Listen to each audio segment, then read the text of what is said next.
Assalamualaikum warahmatullahi wabarakatuh. I wish that all of you are very fine today. For our meeting, we would like to discuss about the syntax. Our topic discussion is about determines words category by meaning. Okay, what does it mean? It means that from the syntax, it's still connected with a meaning that explains in the words of category of syntax. In Indonesians, it means that menentukan kategori kata dengan yang mengetahui makna dari kata tersebut. Well, right to the point. For the first discussions, we would like to discuss about one criterion involves meaning. Okay, one criterion involves meanings. From part of the speech, as we know that there is noun, verb, adjective, adverb, and there must be a meaning existed in the word category here. Okay, as we know that the criterions meanings, it is about nouns. Nouns typically name entities. Ini untuk kata benda, memiliki kata jenis kata benda yang dalam bentuk jumlah penamaan dari orang, kata benda tersebut bisa people and things. Misalnya take for example for the people, plural, like for example students, and then for the singular person is for the third persons, like Harry and Sue, including individuals ones. It's categories as entities of the names. Jadi makna dari kata benda itu bisa menunjukkan jumlah, baik itu untuk kategori orang secara plural dan secara individual. Ini contohnya, misalnya students are coming in this class. The students menunjukkan nama, jumlah dari benda dalam bentuk people, dalam bentuk plurals, dan sedangkan misalnya individuals for the third singular persons, woman or men like Harry or Sue. It is entities of the name. And then besides people and things, there is an objects. An objects like books, desk. That's the typically jenis-jenis benda dan jumlah dari benda tersebut, apakah dalam bentuk maknanya jamak atau tunggal. Itu yang disebut dengan one criterion involve meaning dalam sintaksis. Oke, di sini yang mana sintaksisnya di sini? Nah, kita lihat di sintaksisnya itu adalah dari part of speech, dalam bentuk tadi noun typically. Meaningnya, nah itu meaningnya tadi jumlah dari noun tersebut, apakah plural or singular here. Well, the second one about verbs. Verbs have a characteristically designed actions. Nah, jadi makna yang tersirat di sini dalam kata kerja itu adalah kata kerja itu memiliki karakteristik sebagai perwujudan dari suatu tindakan, action. Oke, di sini kita lihat contohnya. Itu ada kata benda runs. Nah, itu jump. As we know that the characteristic of the verb runs, it means that there must be action. Like for example, someone have to walk past and then have to step forward, step forward as soon as possible. Run has a characteristically as the verb, to show the actions. Nah, ini menunjukkan bahwa kata kerja yang menunjukkan suatu tindakan. Contohnya di sini ada run, lari, jump, melompat. Itu menunjukkan suatu tindakan, kegiatan. One body of the person have to move from one place to another place. Nah, ini dari makna dari kata kerja, itu menunjukkan suatu tindakan yang dilakukan oleh seseorang, someone, of course, kemudian ada yang disebut dengan sensations. Apa ini sensasi? Sensations, it means that sebagai indra perasa, feeling, kalau misalnya feel or hurts. If you got headaches, it means that you are not feeling very well, and then there is something wrong with your head. Not as a normal person, if she or he does work, so he will focus on one thing that must be done, with a note that someone is very healthy. It is contrary with someone that they have unwell. It means that his feeling is not good. Take for example that he got headache. He doesn't do the work very well. Why? Because there is something wrong with his feeling. Not like the someone who are very healthy can do work with do the best one. It is contrary with someone who has a feeling that is not good. Nah, di sini masuk dalam kategori sensasi. Di sini adalah kata-kata yang sebagai alat perasa atau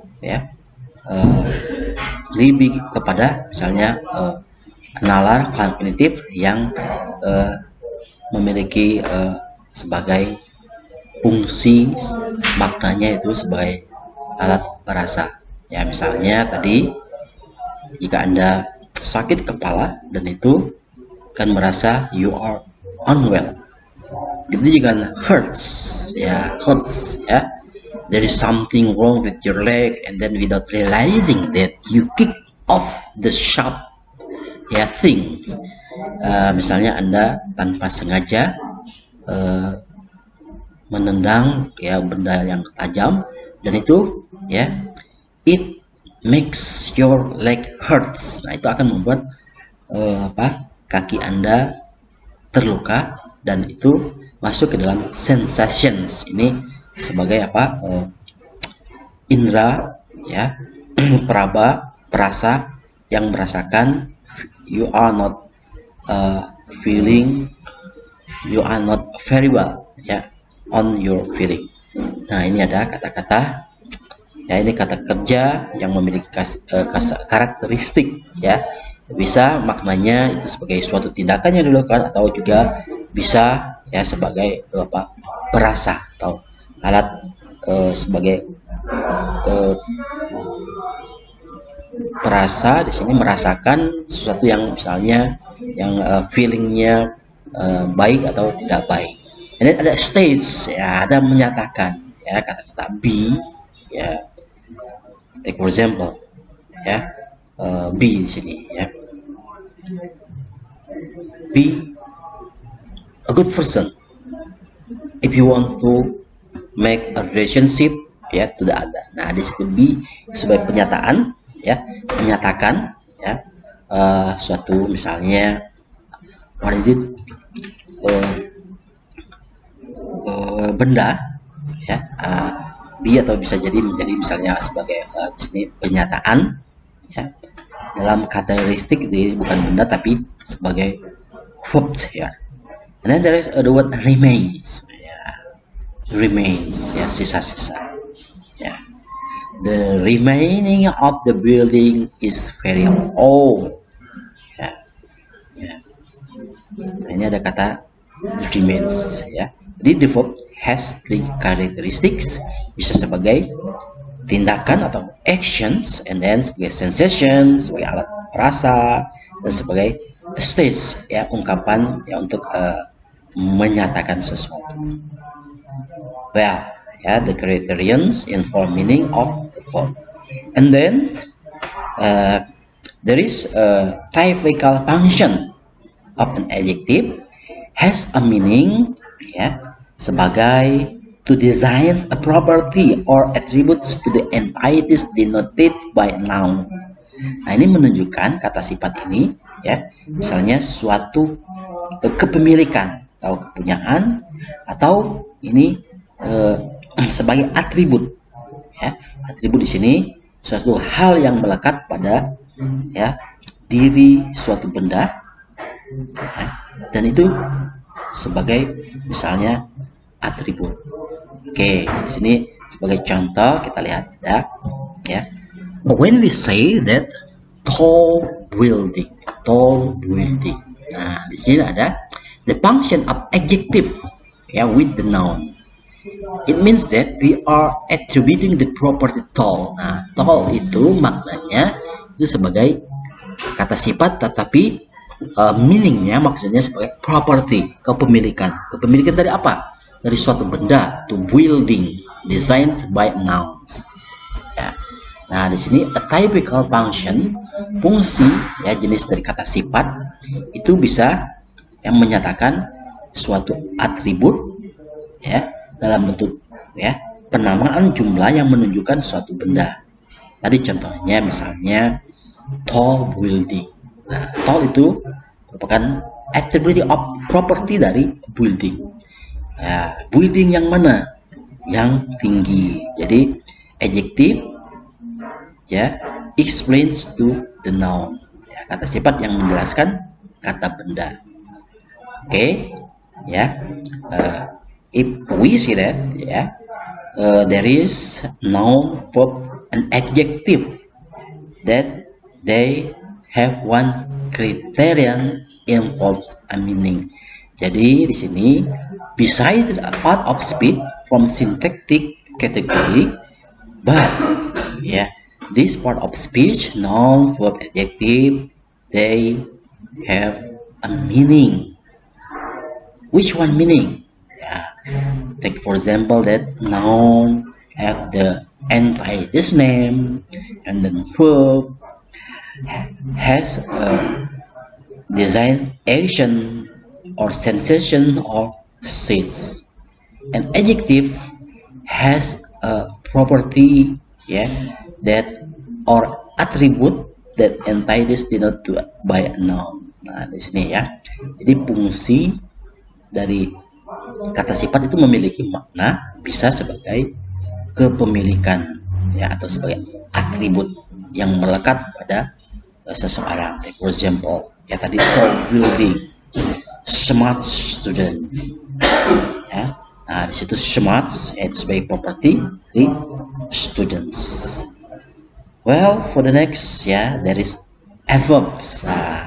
Di sini kata keterangan yang memiliki makna menunjukkan kepemilikan dan atribut of the actions. Nah, kalau di situ tadi adjective as one of a properties or attribute, but adverb has typically to denote properties and attribute of the action, sensation, and state designed by a verb. Okay, if we see that adverb has the function, has a typically like a verb, there is attribute of the action, sensation, and state of designed by a verb. For example, ini contohnya.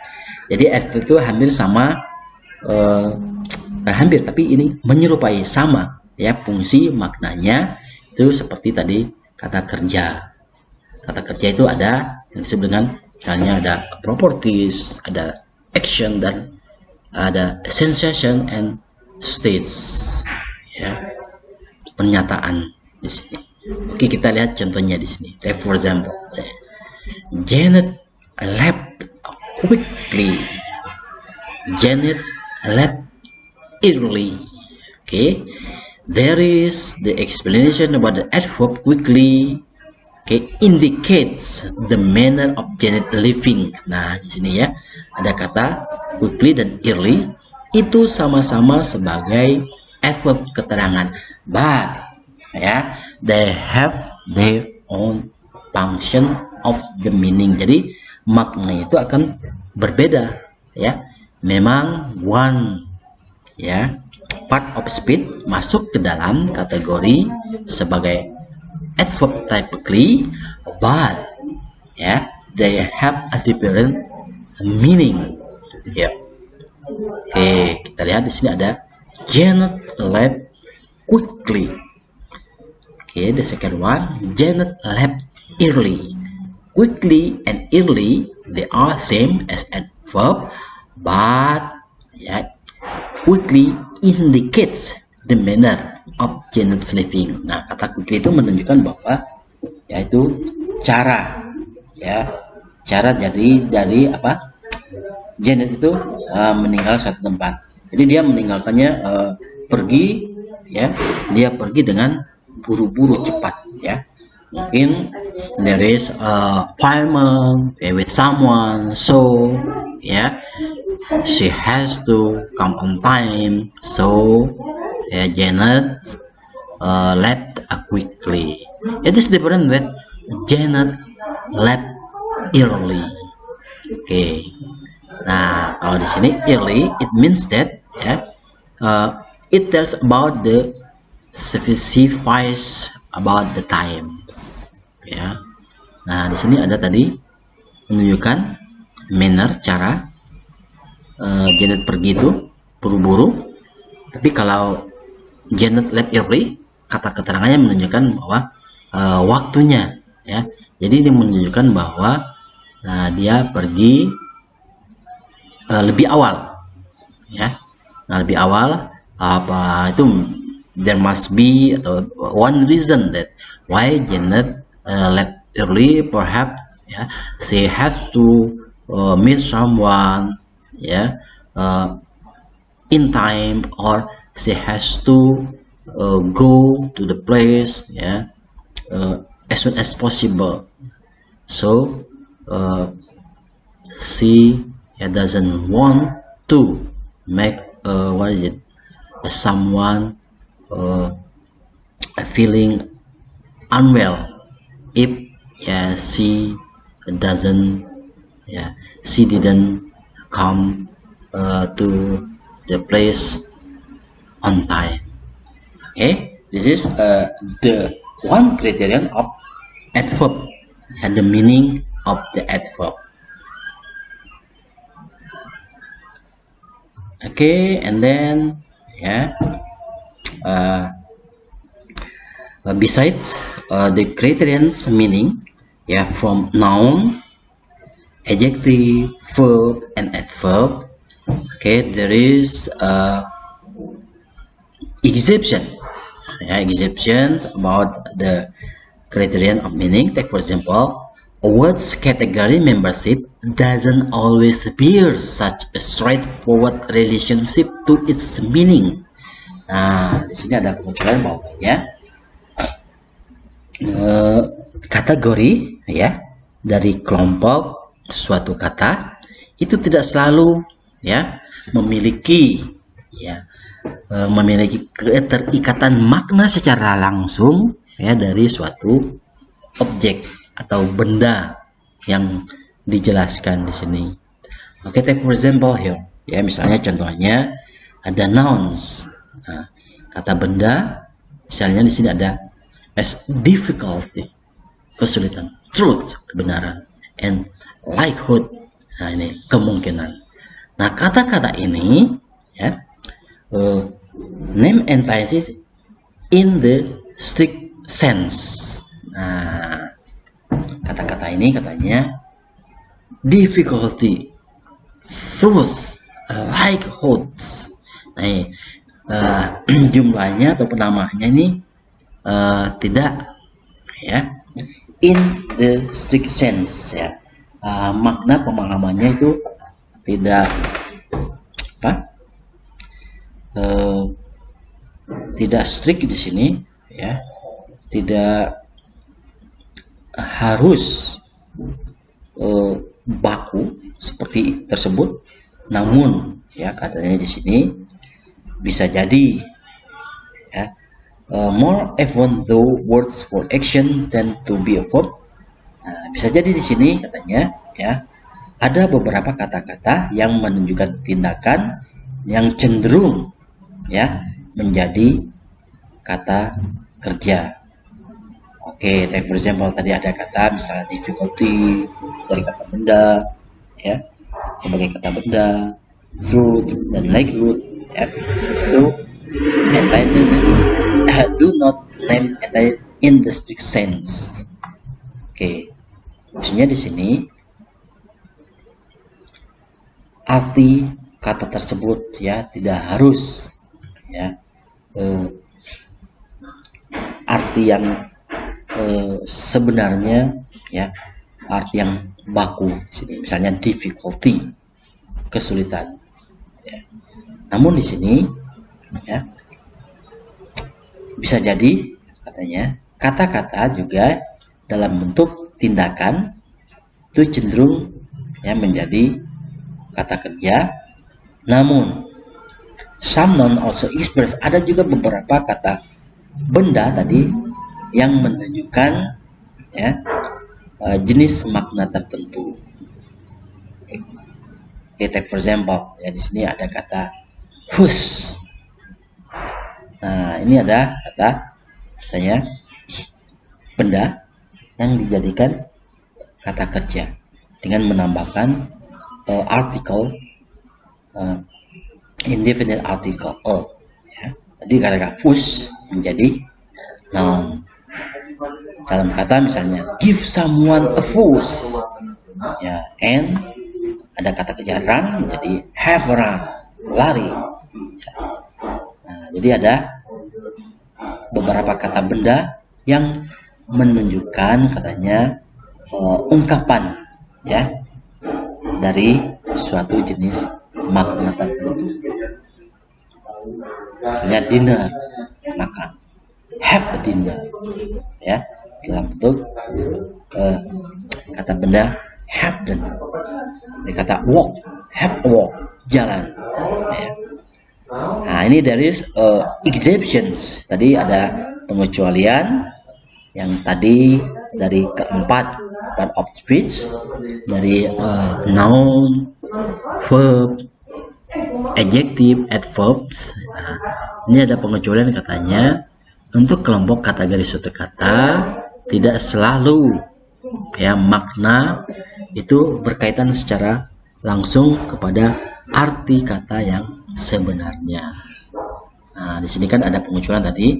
Bisa jadi misalnya ya untuk kata difficulty and likelihood ya jumlahnya atau penamaannya ya ini tidak harus dalam arti kata yang baku, bisa juga ya berubah. Okay, that is a criterion of meaning here.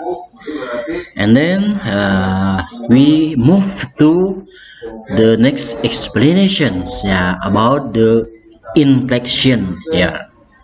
As you know that from the morphology class that we can discuss about the derivation and inflection, but in syntax there is inflection. Why there is inflection? Because the syntax is study about sentence structure. Okay, from the microlinguistic, from phonology, morphology, there is a correlation or the relationship with this subject study of microlinguistic. Okay, still remember that what is inflection, what is derivation, but from this discussion we just from the syntax we just discuss about the inflection. Okay, Pak Husni would like to reminding that what is the inflection, apa itu infleksi. Kalau kita lihat di sini, infleksi adalah dalam bahasa Indonesianya word category, the change of word category, merubah bentuk kategori kata, but the meaning it doesn't change, maknanya tidak berubah, tetapi hanya dalam bentuk names entitiesnya, jumlah dari kata tersebut, jumlah kata benda tersebut, yaitu hanya ada perbedaan, namun tidak merubah bentuk kategori kata. Oke, di sini most linguists believe that meaning is only one of several criteria that enter in the meaning of word category. Nah, ini para ahli bahasa yakin, mereka percaya bahwa makna itu memiliki satu kriteria yang menentukan kategori dari kosakata tersebut. Oke, kita lihat di sini apa di sini yang disebut dengan beberapa kriteria yang menentukan kategori dari suatu kata. Kita lihat nanti pada tabel di sini. Kemudian inflection can also be very useful. Nah, di sini dijelaskan infleksi ini sangat penting sekali. Untuk apa? For distinguishing among different categories of word. Nah, untuk membedakan perbedaan jenis kategori dari suatu kata. Perbedaan seperti apa? Kita lihat di sini ada kategori, kategorinya masuk ke dalam part of speech. Itu ada nouns, verb, adjective. Oke, lexical categories and their inflectional suffixes in English. Masih ingat apa itu suffix? Itu adalah akhiran. Inflectional affix. Nah, affix di sini adalah infleksi imbuhan. Infleksi imbuhan. Imbuhan yang berinfleksi bisa affix itu ada prefix, confix, and suffix. But in English hanya mengenal awalan dan akhiran. Oke, kita lihat di sini ada affix. Affix di sini dalam bentuk misalnya plurals. Plurals itu akhirnya hanya menambahkan s, atau di sini possessive kepemilikan menggunakan apostrophe s. Oke, contohnya di sini ada kata book, book sebagai nouns and singular, but plurals di sini adding with s. Jadi books, chairs, doctors. Ini kategorinya sebagai kata benda. Nah, tadi ya sebagai plural tetap book, dan kalau dalam bentuk a singular books ya without s, but plural itu books ya adding s. Begitu juga dengan chairs, a doctor. Itu ada possessives. Possessive ya with apostrophe s. John apostrophe s.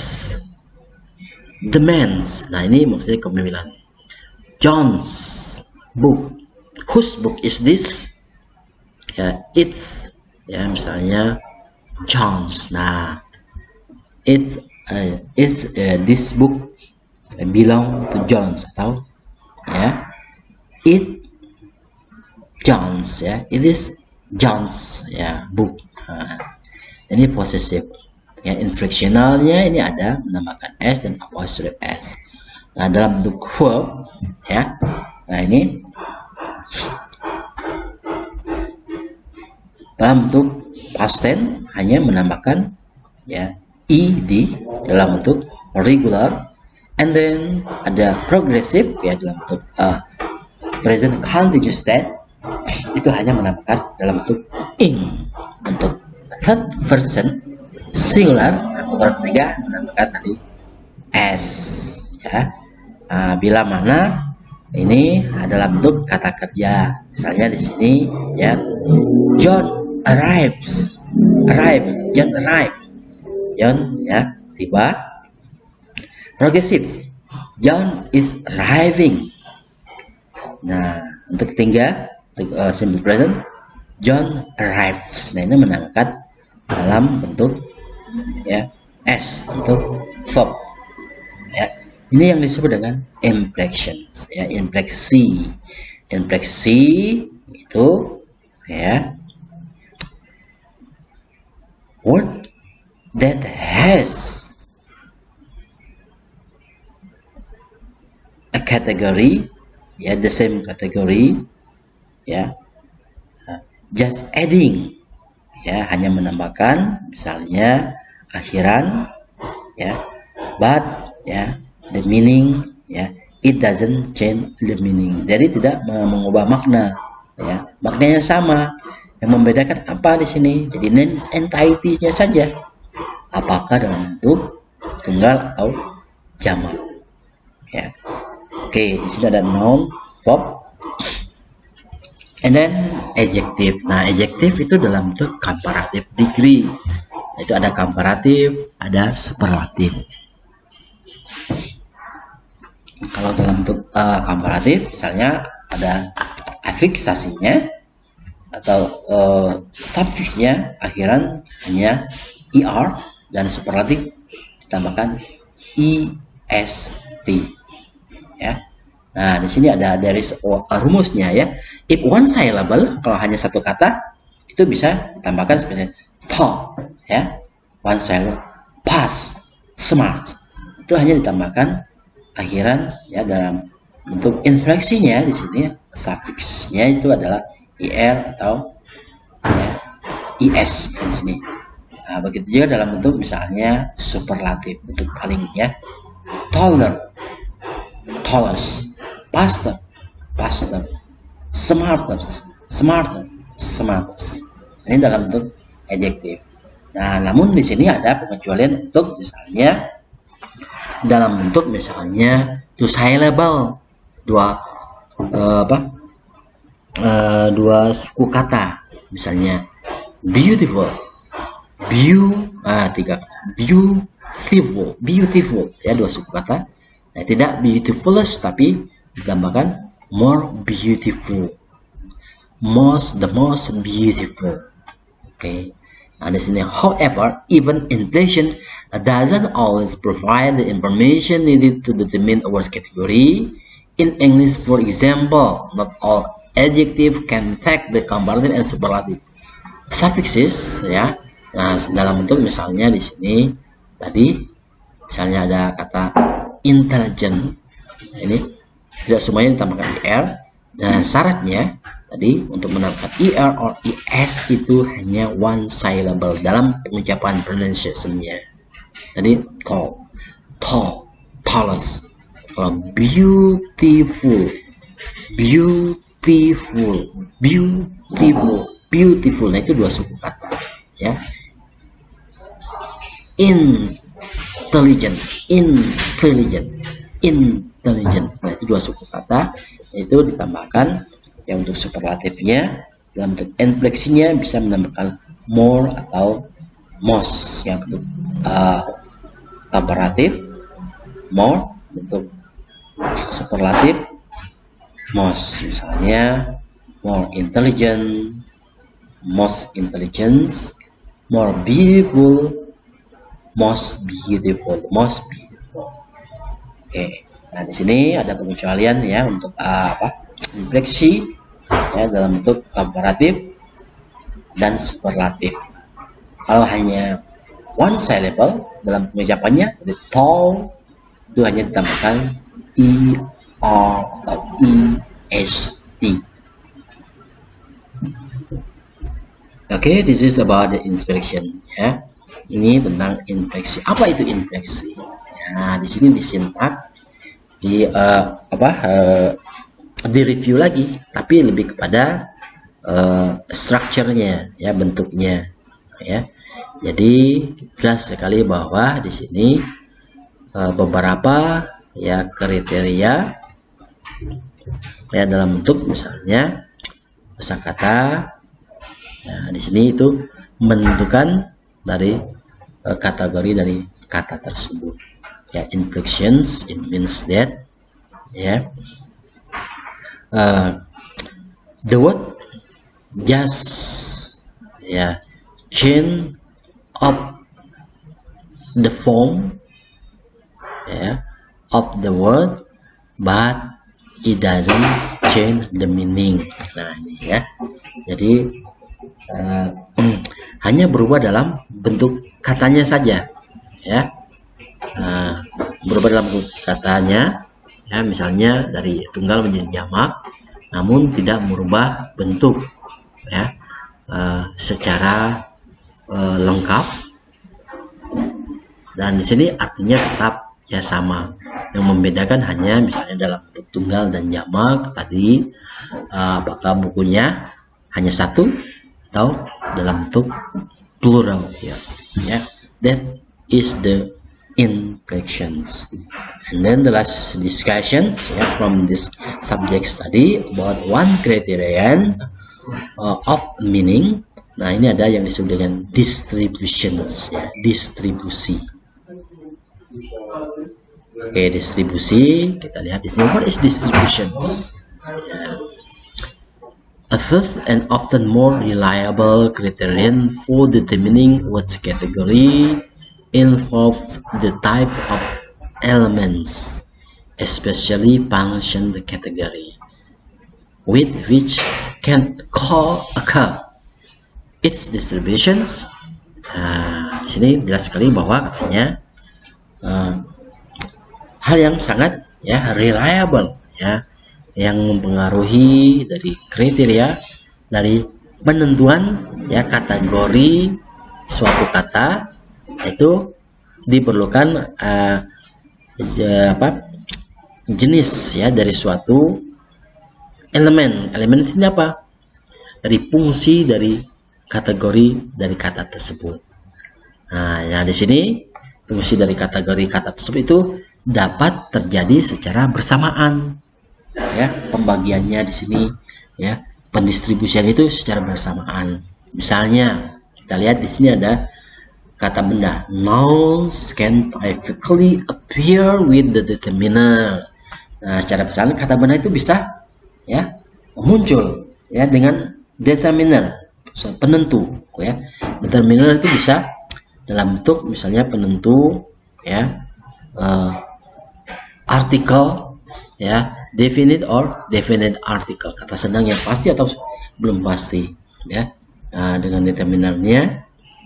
Kemudian ada ya verb with an auxiliary. Nah, ini kata kerja dengan menggunakan auxiliary dan kata sifat dengan menggunakan degree word, ya, tingkat komparatif seperti itu, ya, perbandingan. Kita lihat di sini, ya, distributional properties of noun. Nah, distributions, it means that terjadinya secara bersamaan, ya, dari kategori, ya, suatu kata tersebut.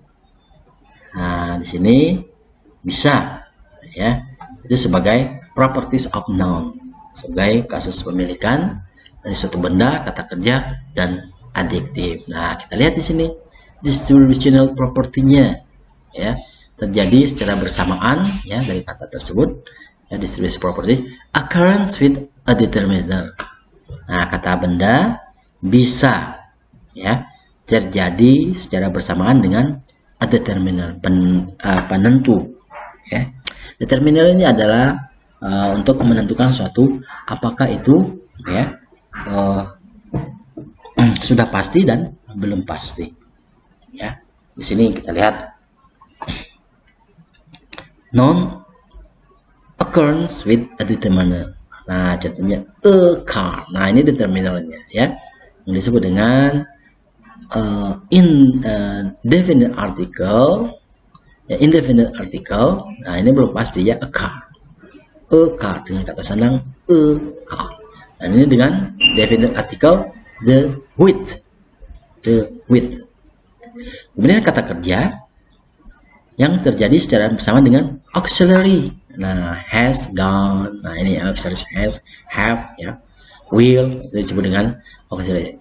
Ya, has gone, she has gone, ya, she has gone, she has left, ya.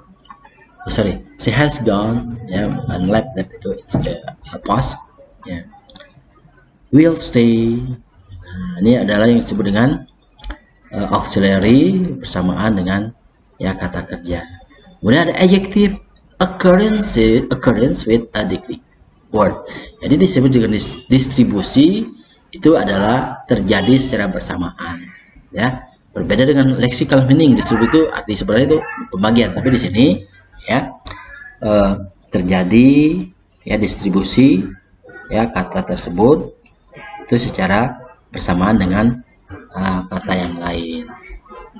Di sini adjective occurrence with a degree word, kata sifat itu terjadi secara bersama dengan tingkat, ya, misalnya degree word, kata perbandingan, ya, komparatif. Very rich. Nah, ini degree wordnya, ya, very rich. Ya, ini rich kata sifat. So big. Nah, ini degree wordsnya so big itu adjective. Oke, ya, di sini ada distributive properties of noun, verb, and adjective. Jadi conclusion, what is distribution? So distribution means there to determine what category, yeah, involve the type of elements with, yeah, occur, yeah, with which it can occur. Ya, jadi terjadi, ya, misalnya dari dua buah kata, ya, yang memiliki kategori yang sama, namun, ya, di sini, ya, itu propertinya, distribusi propertinya itu berbeda. Misalnya tadi a car. Nah, kata benda secara bersamaan yaitu terjadi dengan kata sandang atau artikel. Nah, ini ada pengecualian katanya di sini, ya, in contrast. Nah, sebaliknya, a noun cannot occur with an auxiliary. Nah, jadi, ya, ini pengecualian, kata benda itu tidak bisa, ya, terjadi secara bersamaan dengan auxiliary. Begitu juga dengan kata kerja tidak bisa dengan determiner atau, ya, tingkat degree words, ya, tingkat perbandingan. Contohnya di sini, ya, a noun with an auxiliary. Nah, ini salah, ya.